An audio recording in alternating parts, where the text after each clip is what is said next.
Well, I'm at the Labour conference. I'm Bill Esterson. I'm the chair of the Energy Security Net Zero Select Committee. My job is to scrutinise the government, to make recommendations following the evidence so that government can improve its policy delivery. And we're talking about retrofit tonight. We're at the RICS reception at the fabulous Museum of Liverpool.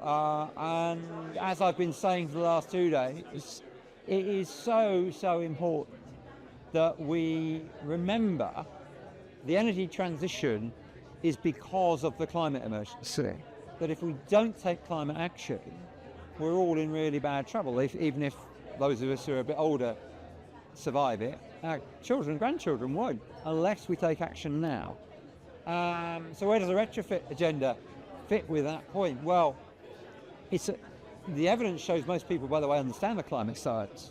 But there's an increasing number of them who are listening to the misinformation, the outright lies about climate, from the climate people who've become climate deniers, even if they weren't before.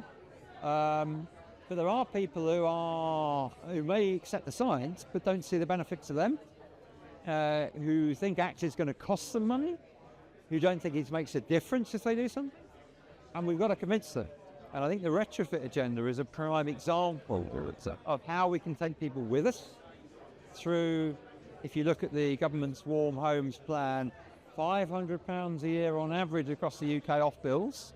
That's significant. It'll help with fuel poverty, those homes where families live in fuel poverty especially. It'll help with health too. As my committee heard, people who are living in damp homes, it really affects their health, the poor air quality as well. So a retrofit agenda that provides warm, dry, clean homes is really important to people for financial reasons and for health reasons.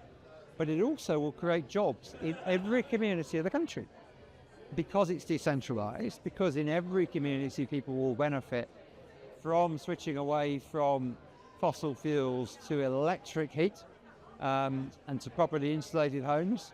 Solar panels with battery storage, as well as that insulation, and then an appropriate form of electric heating, whether it's a heat pump or an electric boiler or an infrared technology.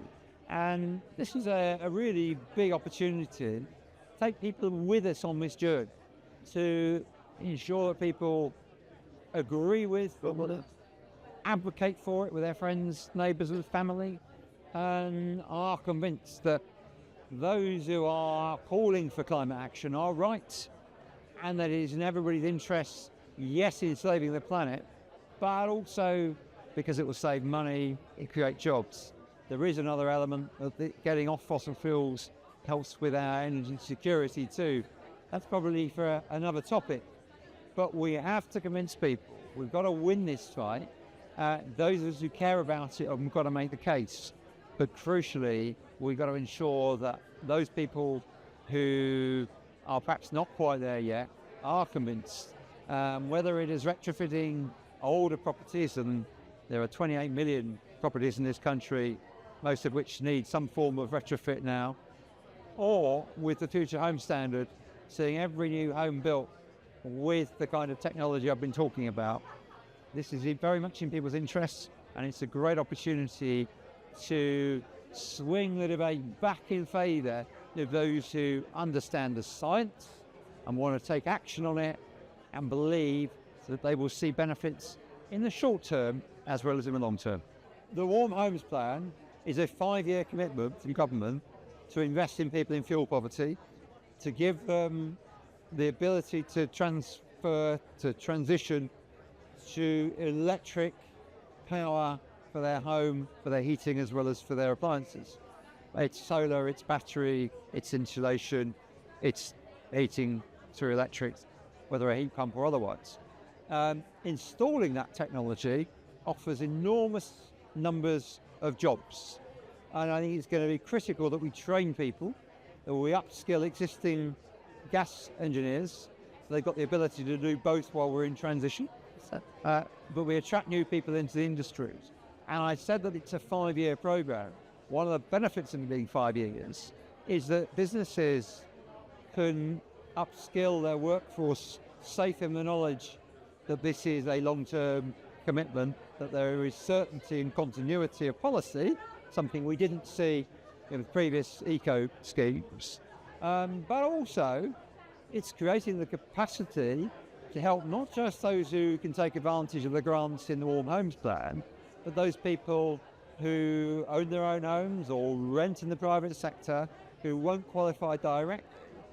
But if we can get the finance packages right through leasing or rental or putting it on the mortgage or a follow-up to the Green Deal, or something like the salary sacrifice we see for electric vehicles for heat pump installation. Now these are ideas that are being floated. I'd be very interested to see what the government comes up with. But for those people who don't get the grant, what can you do to ensure that the upfront costs are manageable so everybody can play their part? Because to my main point, we've got to ensure people who want to do this and see the benefits. So great we can do it for people in social housing, people in fuel poverty, but we need to be able to do it for everybody else as well. It can't be a policy that is just for the fuel poor and the affluent. It's got to be something for the middle classes too. And I think that's the beauty of the retrofit agenda. Well, of course, it's really key that the government works with the private sector. I think RICS has got a key role to play as a trusted advisor, and I think intermediaries really are important in this space, as they are so often in building uptake. We could do with some trusted advisors to get more people to take up smart meters. And just as an aside, people using smart meters can take advantage of the best offers on tariffs. And I think it's very welcome the government's giving people the potential benefits of the energy retailers being able to use not just the kind of overnight tariff I have, but a tariff that through the day uses half-hourly settlements to give people cheap, clean electricity when it most matters. And again, by using tariffs, I think linking that to moving some of the policy costs off electricity probably onto gas, supporting gas customers in fuel poverty too, by the way. But by doing those things, we can bring down the price of electricity and make this an even more attractive option for people, so that they go, actually, I'm going to get my bills cut. I can afford I can manage the upfront costs, or I'm getting help with the upfront cost one way or another. And in the end, I really like this technology. And I've got to say, as a beneficiary already, the technology is great. It's a much more pleasant way of eating at home. So I'm all in favour of electric heat and of having the full range. I've got solar, I've got battery, my loft is finally insulated properly. I have a heat pump. I know that's not for everybody, but for those who can, it's great. I do have an electric vehicle too. We've got to get on the electric revolution, but to do so, we've got to make this work, make it really attractive and enable people to take part.